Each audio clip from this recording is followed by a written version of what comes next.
卓别林起立鼓掌3分钟。他们亲眼见证了动画从马戏团杂技变成了第8门艺术。早知道啊，再他妈刷一遍哪吒2了。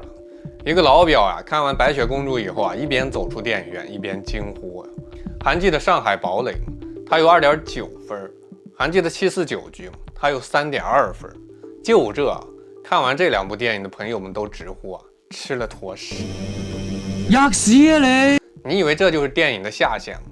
错，今天这部电影烂得有多离谱 ？IMDB 上的评分开局啊，仅为2.3分，之后迅速跌至2.1分，创造了大制作商业片的低分记录，直接导致看完《咖啡公主》的朋友走出电影院惊叹：早知道再他妈刷一遍哪吒2。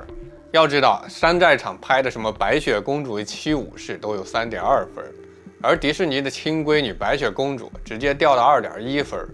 要知道，这可是砸了2.7亿美元请来盖尔加朵跟瑞秋·齐格勒的顶配阵容。观众老爷看完就不干了呀，还是给毒苹果加油吧，赶紧把咖啡公主毒死，让她杀青吧。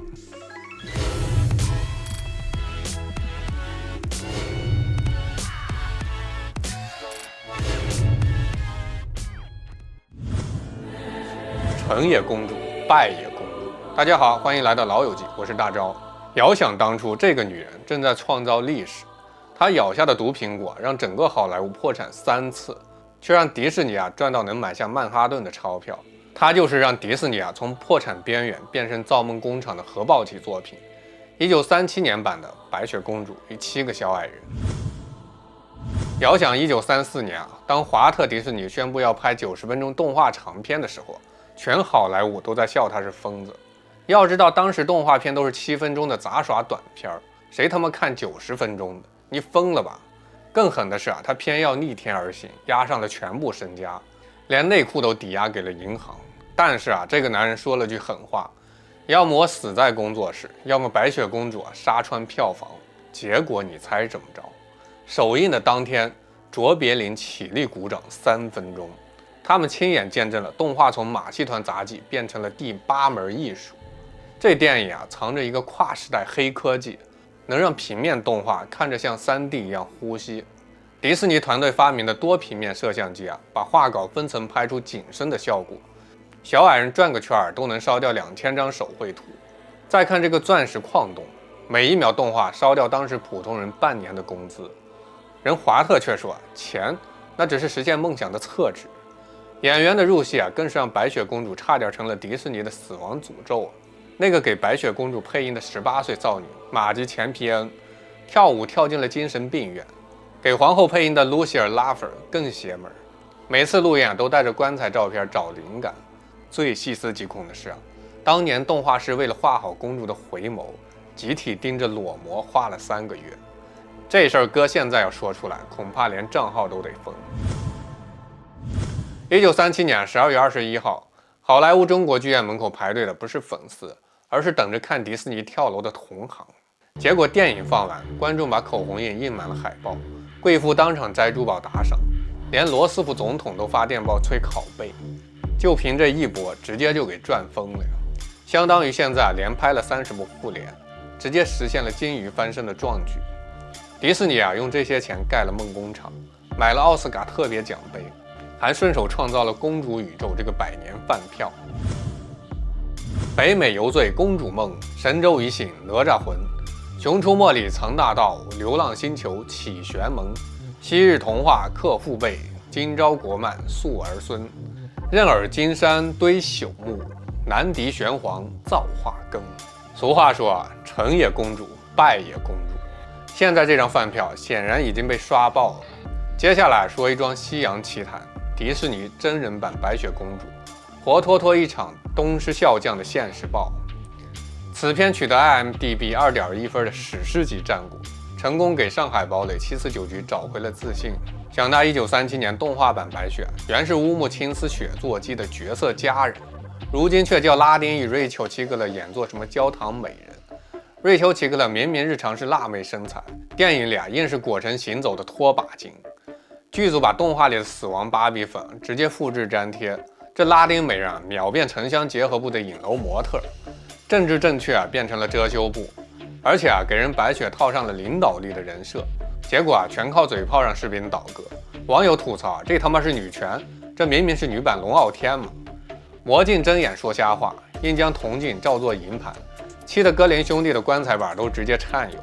更绝的是公主的唇色好似灶君爷的供果，朱红染玫瑰，看得人眼角抽筋儿。这哪是白雪公主分明是灰雪格格嘛！迪士尼为了避矮人歧视之嫌更是将7个小矮人练成了 CG 妖物，7个小矮人变成了7不像。原本要请侏儒演员，结果怕被骂，改成了 CG 怪物，活像《山海经》里跑出来的山精。糊涂蛋开口说人话，恰似张飞绣牡丹。原说胆小如鼠，转眼舌灿莲花。更添7个侠盗充数硬是把格林童话改做了水浒番外篇，满坑满谷尽是闲人。王子变工具人，盗贼男主强行真爱之吻，比原版跟踪狂王子还他妈离谱。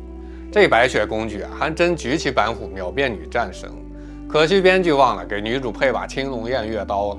这白雪 2.0都不等着苹果毒发，先干一杯迪士尼特制觉醒鸡汤。本宫不要王子救，要当女企业家。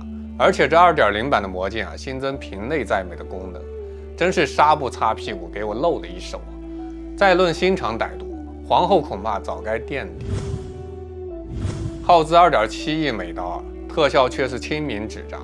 魔法森林不如村头里的鬼屋刺激。毒苹果看着像糖蒜淹过了头。王后变身场面堪比手持特效教学，观众锐评这哪是迪士尼，分明是义乌小商品市场的魔改版嘛！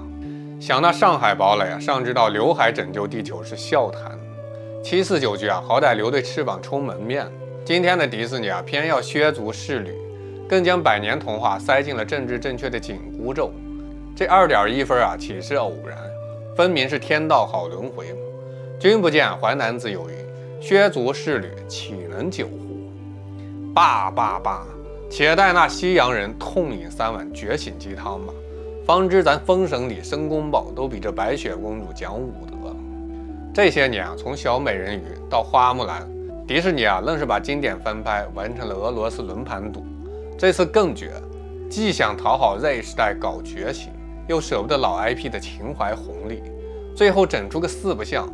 观众的眼睛是雪亮的，你敷衍我们就用脚投票。白雪公主的争议本质是传统与现代价值观的激烈碰撞。1937年动画用红白黑的极致美学创造了经典，2025年真人版却把艺术创作变成了政治 KPI。当格林童话里的鲜血染红了白雪，变成了荧幕上的摆烂大会；当童话从永恒的美好故事变为社会议题的投射载体，迪士尼的翻拍不再是单纯的娱乐产品，而成为一面照见时代焦虑的镜子。今天的迪士尼该醒醒。或许正如网友所言，我们争论的不是一部电影，而是未来该讲怎样的故事。争议永不休止但童话永远需要被讲述。只是这一次迪士尼能否找到平衡艺术与舆论的魔镜？感谢各位家人们跟大招一起在老友记燃烧青春的热血，点赞、订阅、共鸣，下期再见。